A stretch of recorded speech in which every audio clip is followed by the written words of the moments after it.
우리 함께 말씀 보겠습니다. 창세기 43장 우리 1절에서 14절까지 말씀입니다. 여러분들 자녀들 혹시 이제 뭐 다들 키워 보신 분들이니까요.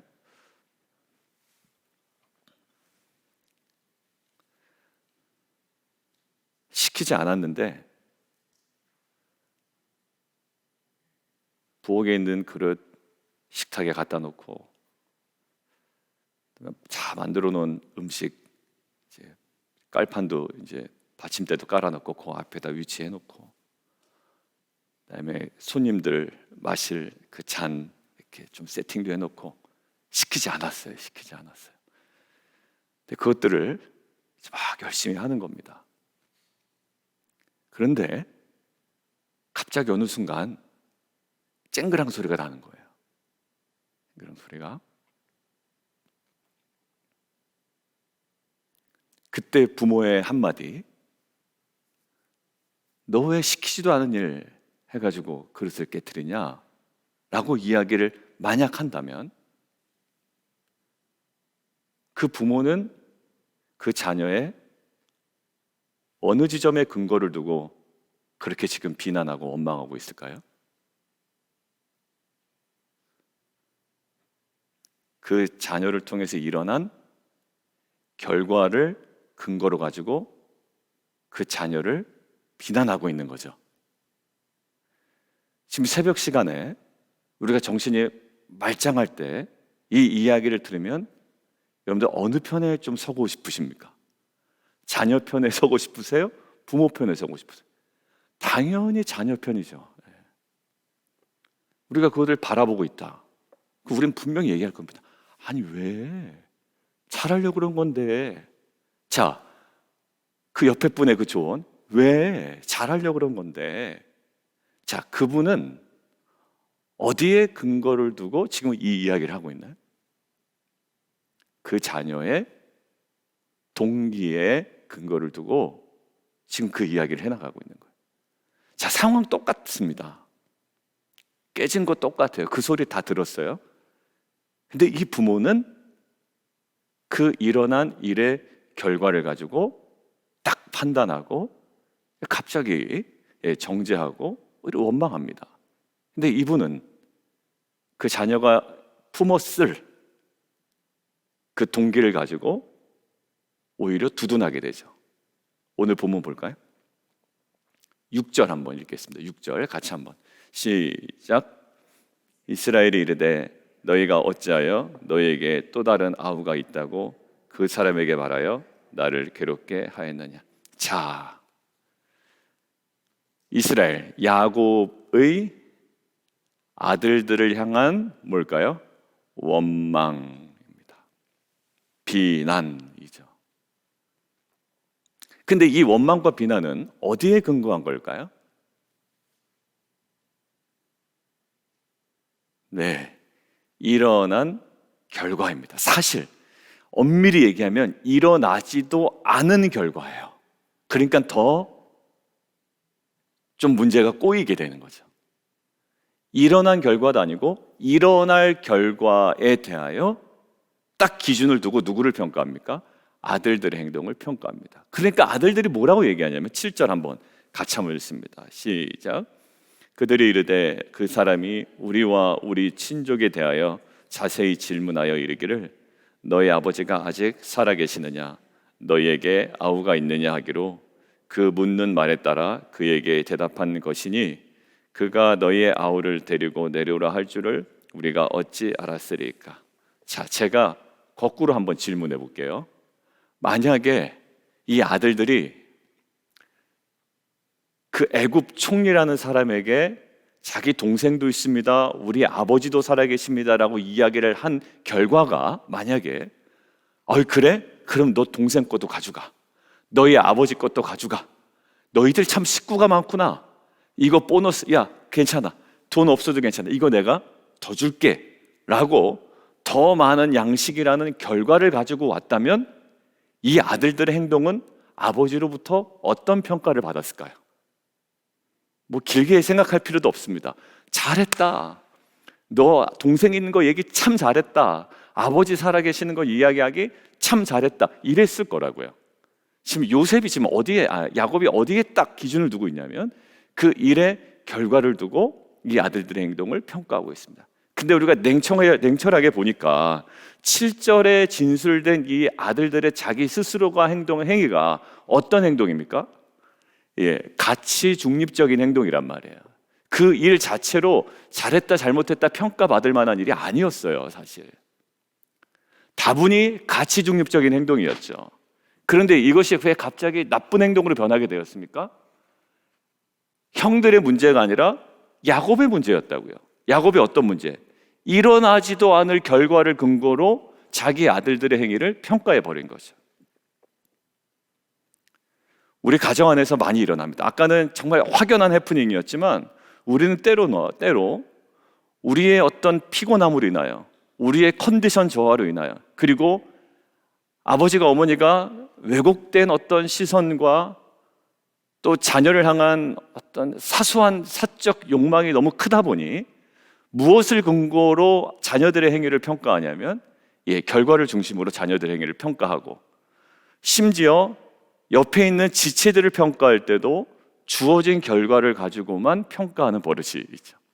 여러분들, 이것이 가정의 문화가 되고 공동체 문화가 되면 어떤 영향이 있을까요? 결과에 두려워하게 됩니다. 왜? 아버지는 항상 결과 가지고 나를 평가했거든. 그리고 옆에 있는 지체는 항상 결과 가지고 평가를 했고 나는 그 결과를 가지고 평가를 당했어요. 그러니까 어떠한 특별한 결과를 낼 수 있다는 확신이 들지 않으면 그럼 어떻게 될까요? 의기소침해 있게 됩니다. 근데 한번 생각해 보실까요?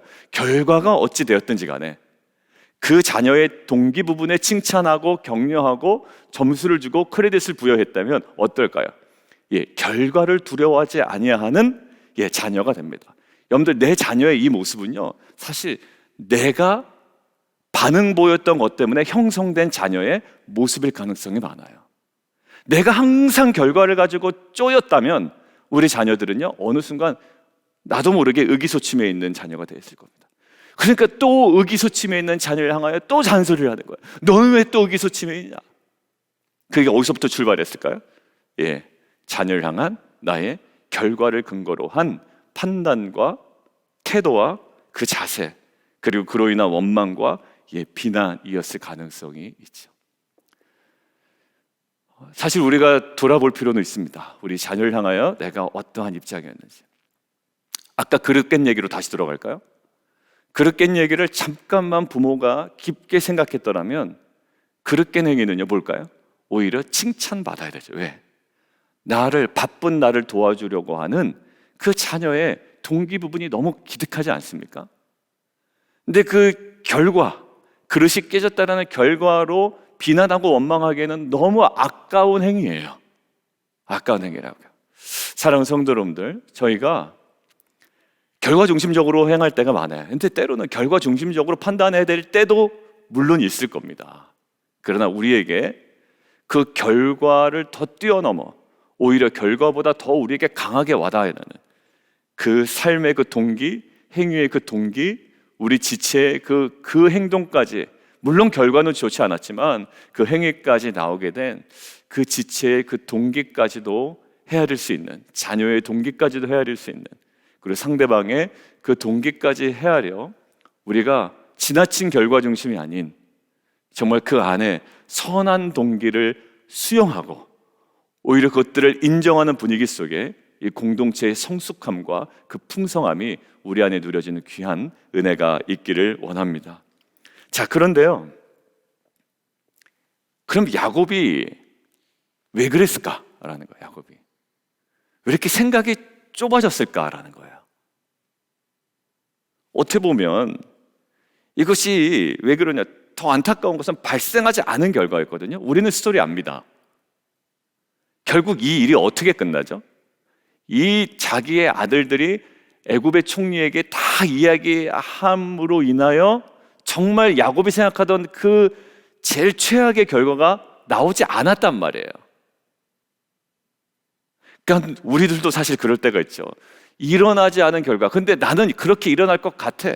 그래서 마음이 조급해져 가지고 일어나지도 않는 결과를 가지고 막 오히려 내가 급한 경우가 있습니다. 옆에서 보는 사람들은 더 급하죠. 아니, 왜 이렇게 사람이 시선이 좁아? 왜 이렇게 마음이 이렇게 좁아졌지? 이런 느낌을 가질 때가 있어요. 지금 야곱이 딱 그렇습니다. 뭔가에 쫓기고요, 시선이 완전히 좁아져 있어요. 일어나지 않은 결과예요, 문제는. 자, 그런데 검증과 판단이 없는 미래적 결과를 가지고 지금 자식들의 가치 중립적인 행동을 판단하고 있는데, 이것이 왜 그랬을까요? 예, 집착과 애착이란 말이에요. 아까 기도했는 것처럼 처음에. 뭐에 대한? 그게 뿌리가요, 요셉이었어요. 요셉을 잃어버렸죠. 이 마음이 회복되질 않은 거예요. 어제 얘기했습니다.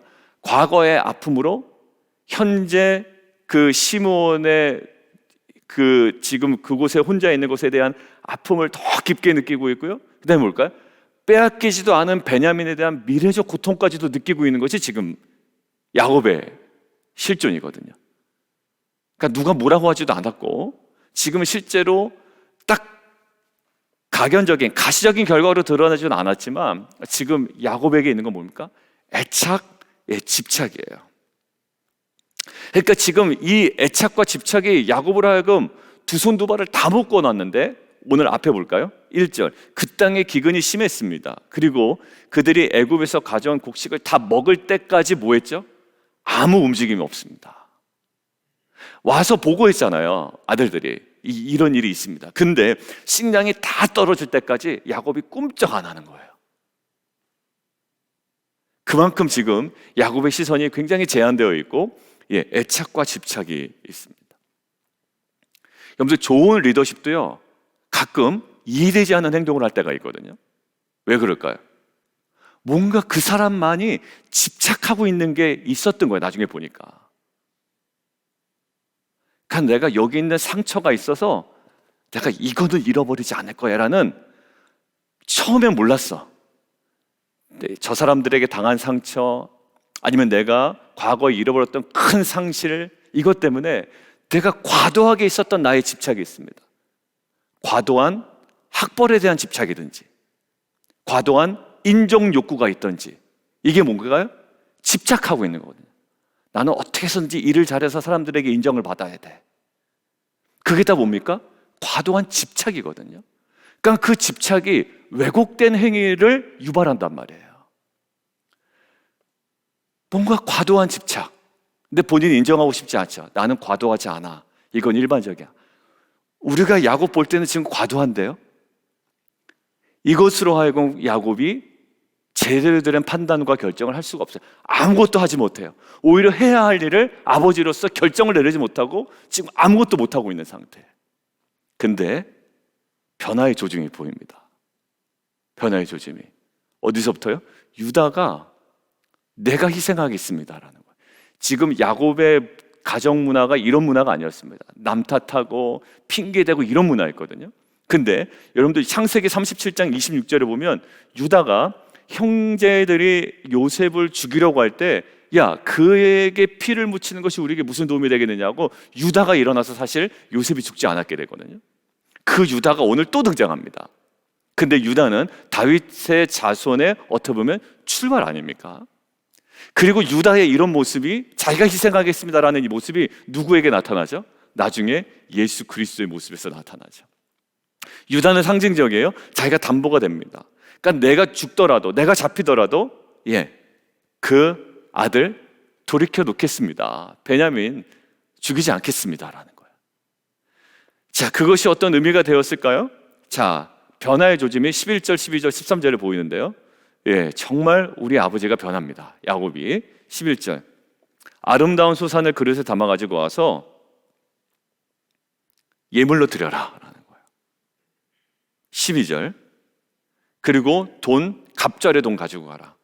지난번 너희 돈 뭉치가 다 들어있던데 그거 돌려주고 이번에 구입할 돈 또 가져가라. 그러니까 2배의 돈을 가져가라. 세 번째 13절, 가장 결단 내리기 힘들었던, 집착하고 애착했던, 야, 이 야곱 이거는 정말 넘지 못할 것 같은데 넘어버립니다.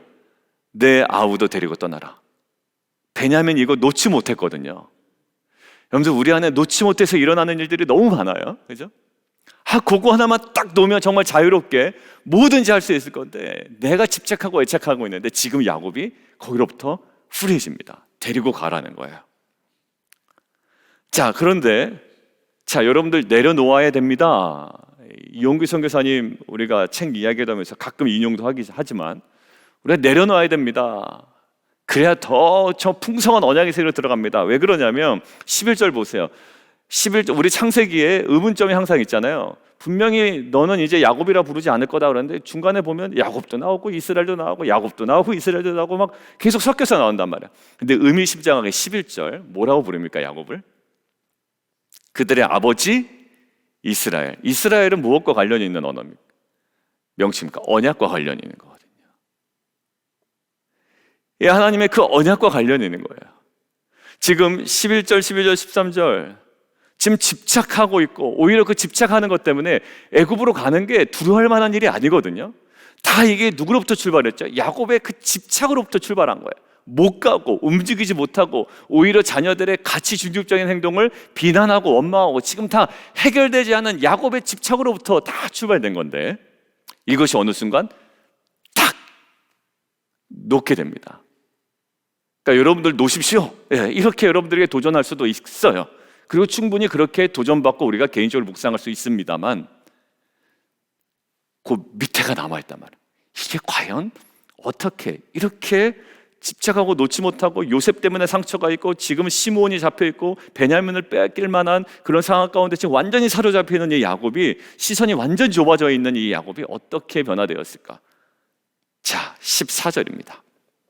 전능하신 하나님, 거기 밑줄 적어놓으시고요. 예, 우리가 그때 항상 묵상했던 엘샤다이입니다. 엘샤다이, 전능하신 하나님. 지금까지는 야곱이요 하나님에 대한 얘기가 전혀 나오질 않았어요. 베델로 갔던 야곱이었고요.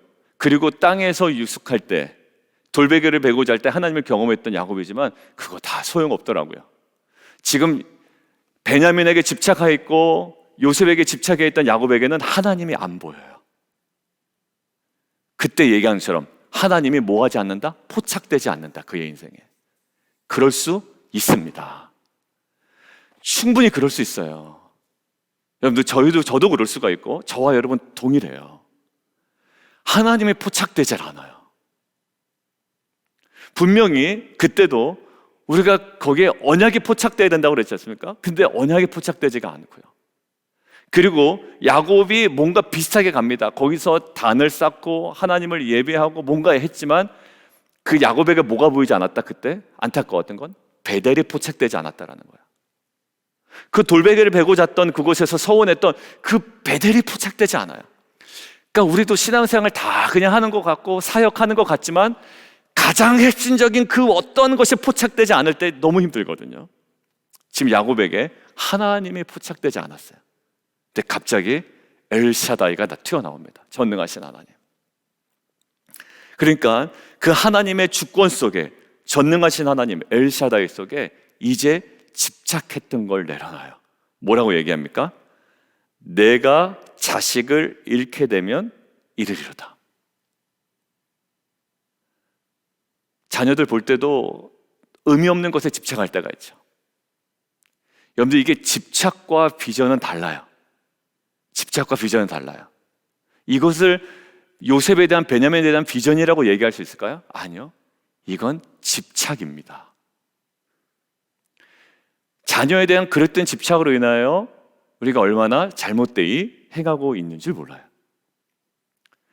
여러분들 직장에 대한 비전과 사업에 대한 비전과 자녀에 대한 비전은 있어야 돼요. 그런데 집착하고는 구별이 돼야 됩니다. 근데 나는 그 집착을 나의 비전이라고 생각할 때가 있어요. 근데 옆에서 볼 때는 야, 저 집착만 내려놓으면 좋을 텐데라고 삼자적 훈수를 댔을 때가 있어요. 신앙생활할 때. 그게 삼자였을 땐 보이는데 자기 입장에서는 안 보이는 게 신앙의 문제긴 하는데요. 저 집착, 저 비전이라고 생각하는 저 집착 좀만 내려놓으면 더 잘할 수 있는데 저거를 비전이라고 집착하고 있는 모습에 안타까운 자녀의 모습이 보일 때도 있잖아요. 오늘 근데 어떻게? 엘샤다이 전능하신 하나님 앞에 뭐라고 고백합니까? 그 사람 앞에서 너희에게 하나님께서 은혜를 베풀어 주시면 좋겠다. 그리고 다른 형제와 베냐민을 돌려보내게 하시기를 원한다. 하나님의 주권 속에 있다라는 거예요, 이게. 그러니까 내가 뭘 한다고 해서, 안 한다고 해서 될 문제가 아니라, 내가 안 하면 안 읽겠지? 내가 좀 하면 하는 대로 내가 얻어내겠지? 이 정도의 수준이었던 거예요, 야곱은 그 전에. 그러니까 뭘까요? 안 보내면 안 읽는다라는 거. 안 보내면 최소한 읽지는 않겠지. 왜 읽지를 않아요? 시므온을 잃은 거는 생각을 못 한단 말이에요. 근데 이제 엘샤다이 앞에 눈이 뜨입니다. 하나님이 하실 거지, 결국. 근데 하나님이 만약에 안 하신다면 어떻게? 잃으면 잃어야지. 어쩔 수 있겠나? 체념이 아니라 뭐에 대한 인정? 하나님 주권에 대한 인정이에요. 저는요, 이 체념 같은 하나님의 주권을 인정하는 행위가 우리 가운데 절묘하게 신비롭게 우리 안에 회복되기를 원해요. 남들이 볼 때는 체념 같아 보이거든요, 이게. 아이, 그냥 죽으면 죽겠지. 아니요, 여러분들, 에스더의 죽으면 죽으리로다가 체념입니까? 아니죠. 전적으로 하나님의 주권을 인정하는 행위죠. 여러분들, 우리 삶 다 돌아봐야 됩니다. 우리가 비전이라고 생각했던 것, 우리가 볼 때 집착일 가능성도 있어요. 근데 남들이 볼 때 체념적인 거 아니야? 라고 하는 그 행위가 그 하나님의 주권을 인정하는 정말 놀라운 신앙 행위가 될 수 있단 말이에요. 이것은 어딜까요? 엘샤다이, 전능하신 하나님 앞에 온전히 서 있을 때 우리 안에 회복될 줄 믿습니다. 여러분들, 그 신비 속에 우리가 다시 한번 요셉의 그늘에서만 아무것도 보이지 않는 그 야곱의 시선이 이제 엘샤다이, 전능하신 하나님 앞에서 이제 모든 것들을 내려놓는 거지. 정말로 내려놓는 겁니다. 이 내려놓음은 하기 싫은 사역 제가 내려놓겠습니다, 이거 아니라고 제가 수백 번 얘기했잖아요. 근데 꼭 연말과 연초되면 이 내려놓음을 막 그런 식으로 사용하는 거예요. 제가 내려놓겠습니다. 근데 이용규 선교사님이 써놓은 내려놓음 책은 그런 내려놓음이 아니에요. 하나님 주권 앞에 내려놓는 거예요. 내 집착을, 내 욕망을. 근데 마태복음 그 8장인가요? 9장에 이 얘기가 있습니다. 문둥병자가 당신이 원하시면 내가 나올 수 있습니다라는 거예요. 여러분들, 이게요, 어느 때는 믿음 없는 기도의 모습처럼 보여요. 그냥 하나님 원하시면 그냥 낫고, 뭐 대충 이런 느낌. 근데 그 마태복음에 있는 그 느낌은 전혀 그런 느낌이 아니었던 거예요. 어떤 느낌이었을까요? 주님 원하시면 어떻게 된다? 반드시 납니다라는 거예요. 근데 원치 않으시면 반드시 낫지 않지만 그 주권하에 내가 그것 인정하겠습니다라는. 뭐 그냥 뭐 되는 대로 되죠. 이게 아니에요. 그냥 운명론에 빠지는 것이 아니라, 운명론이 아니라 보다 하나님의 주권 앞에 온전히 서 있는 거죠. 지금 야곱이 완전한 방향 전환을 합니다. 될 대로 되라가 아니라 이제는 전능하신 하나님 앞에 온전히 바뀝니다. 여러분들, 거기 뭐라고 얘기하시나요? 마태복음에 당신이 원하시면 내가 나올 수 있습니다라고 얘기했어요. 반대 얘기는 원하지 않으시면 나올 수 없습니다. 그렇지만 내가 그거 평생 가지고 가겠습니다라는 거거든요. 근데 예수님 뭐라고 얘기하십니까? 내가 원한다라고 대답하시잖아요. 그리고 낫습니다. 여러분들, 오늘 체념처럼 보이는 야곱은요, 이제 진정한 하나님의 주권에 눈뜬 자가 된 거예요. 저와 여러분, 오늘 두 가지 모습이었습니다. 야곱의 평가 뭐였다고요? 다분히 결과에 근거한 아들들의 가치 중립적 행위를 평가합니다. 그런데 이거 더 문제는 뭐냐면, 일어나지도 않은 결과고 검증되지도 않은 결과를 가지고 아들의 행위를 평가해요. 우리 안에 그런 일들이 너무나도 많고요. 두 번째, 마치 체념처럼 보이고 또 다른 반대, 마치 비전처럼 내가 꽉 붙잡고 있는 것처럼 보이지만 사실 나의 집착과 나의 애착, 나의 그릇된 욕망이라면 이제는 어디에? 하나님의 주권 앞에 온전히 내어 맡기고 이제 진정한 믿음의 여정을 우리가 걸어나가는 귀한 공동체 되기를 원합니다. 우리 함께 기도하며 나가도록 하겠습니다. 오늘 제목 보십시오. 인간적 갈등에서 신앙의 결단으로 이렇게 되어 있죠. 인간적 갈등이 왜 일어났나요? 하나님 뭐라고 했습니까? 아니면 정말 이것이 나쁜 결과로 이어가잖아요. 아니요, 전혀 나쁜 결과로도 이어지지 아니하고요. 사실 지나고 보니까 갈등할 이유가 하등의 이유가 없었던 거예요. 근데 왜 이렇게 갈등을 하죠? 자기 집착. 여러분들, 여기서 우리가 벗어나지 못하면 정말 하나님과 상관없는 갈등을 하고 있을 때가 있어요. 고민하고. 우리 안에 이것들을 좀 내려놨으면 좋겠습니다. 발생하지도 않았던 결과를 가지고 지금 아들들 행위를 판단하고 갈등하고 집착하고 번민해요. 근데 이것이 딱 변화가 일어납니다. 아름다운 소산을 그릇에 담아가지고 예물로 드리고 돈 2배로 가져가고 결정적으로 베냐민 데리고 가라는 거예요. 어떻게 해요? 엘샤다이, 전능하신 하나님께서 은혜를 베푸셔서 베냐민을 돌려보내 하시기를 원하노라. 이제 자기가 무엇을 하지 않음으로 행하는 것이 아니라 하나님께 맡김으로 뭐예요? 내 자식을 잃게 되면 이르로다. 체념이 아니라 온전한 신앙의 자리로 나아갑니다. 하나님, 이러한 공동체가 되게 하시고 그러한 우리들의 자녀가 되게 하시고 하나님, 우리의 심령이 하나님 이러한 심령으로 변화되게 하여 주옵소서. 함께 기도하며 나아가도록 하겠습니다.